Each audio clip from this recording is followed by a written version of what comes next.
Hello friends, यहाँ मोर गोटे पुराना वीडियो रही था मुझे सेयार करी भाविल आज पोस्ट करी।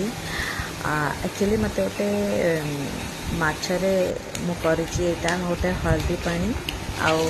कि पोई थिला मु लगे तो टे पोई पकईकि भी पोई घाट होती देखो आपको जब भल लगे कि नहीं मत कमेंट जनइबे। बहुत सिंपल वे कहीं घरे बेसी कई मसला राग ये सब खाते नहीं। तो हल्दी पानी माने सिंपली जस्ट फुटा है कि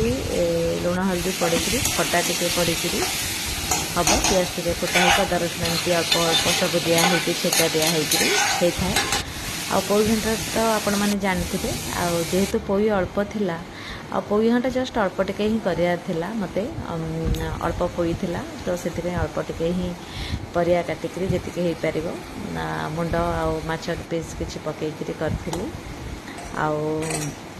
अल्प भी से भेजिटेबल भी बेसी किसी पड़नी जस्ट आलू कखारू टे पड़ी। तो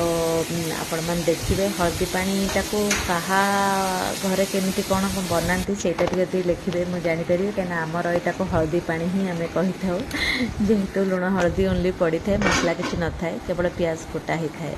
आदा रसुण छेचा ही पड़ थाए। देखते आज डिश थी मोर हल्दी पानी आउ पोई घाट केमती